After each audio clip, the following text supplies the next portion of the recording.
Hi guys, if you like real emotional punch, hit that like button now and subscribe for more. Trust me, you won't want to miss my next adventure. Let's dive in. I'm Carolyn, 28 years old, born and raised right here in the heart of New York City. I live in a tiny apartment in Brooklyn, work as a barista by day and freelance writer by night. I time traveled to fix my biggest regret, but I made it worse. This isn't some made-up tale, it's based on the craziest experience of my life, or lives?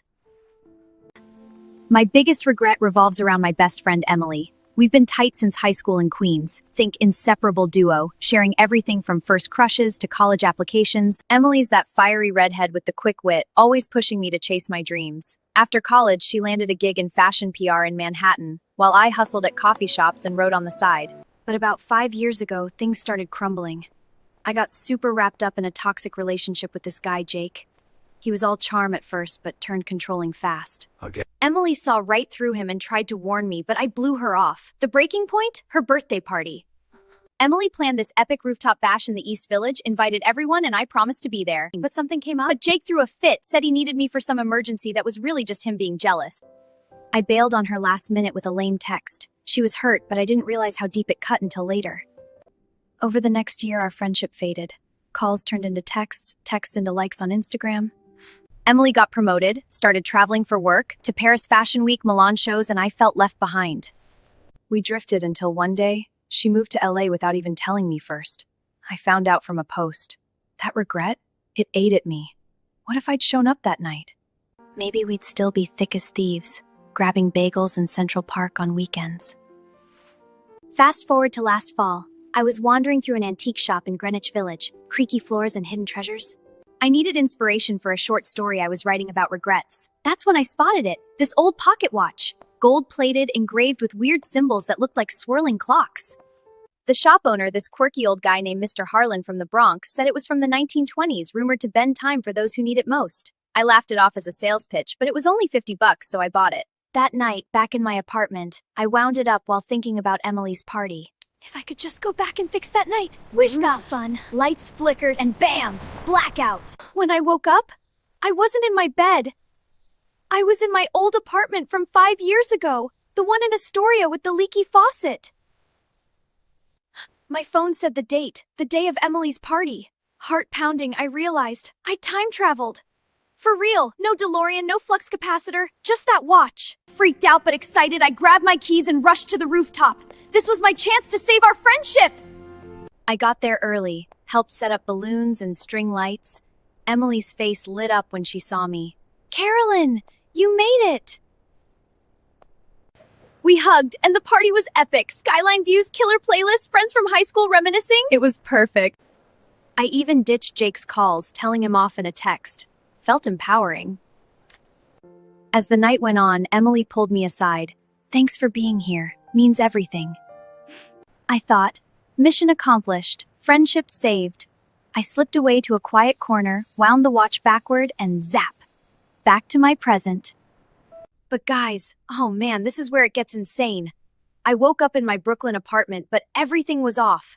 My walls were painted a different color, deep blue instead of white. My closet, full of designer clothes I'd never afford. I checked my phone, hundreds of notifications. Turns out, in this new timeline, by showing up to the party and dumping Jake early, I sparked a chain reaction. Emily and I stayed close, but that night, she introduced me to her boss, a big-shot editor at a NYC magazine. In the original timeline, I missed that connection. Now, I'd gotten a job there, risen to senior writer, and my byline was everywhere. Vogue features, Times op-eds. I was living in a swankier place, dating a nice guy named Alex who was a chef in Soho. Sounds great, right? Wrong. The twist, Emily wasn't in my life anymore. At all. Digging through my new memories which flooded in like a weird download, I'd accidentally pushed her away in a different way. See, at the party, I got so caught up networking with her boss that I ignored Emily during her big toast.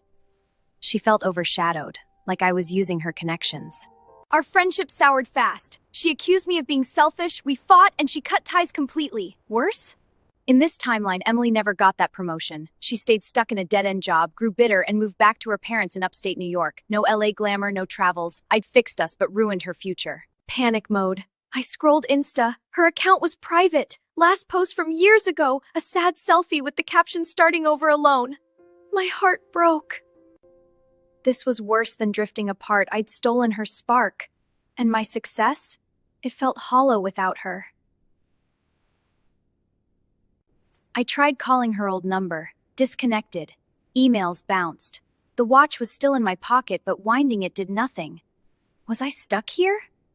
For weeks, I lived this alternate life. Fancy brunches, book deals, but lonely.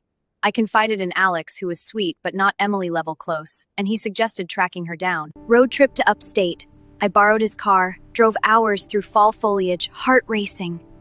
Found her address in a small town. Cute house, but run down. Carolin? What the hell? We talked for hours on her porch, sipping cheap coffee. I spilled everything. The watch, the time travel, how I'd meant to save us but messed it up. She thought I was nuts at first, but I showed her the watch, and something clicked. You know, that fight made me realize I was chasing the wrong dreams. You did me a favor, in a weird way. I'm glad. You seem so happy now.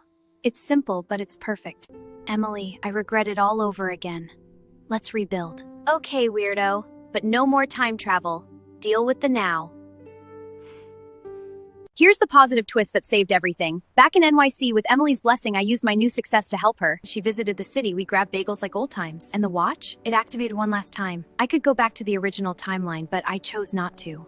This future? It was different, but better. Emily thrived in her quiet life. I had purpose in mine. And our friendship? Stronger than ever, built on honesty and respect.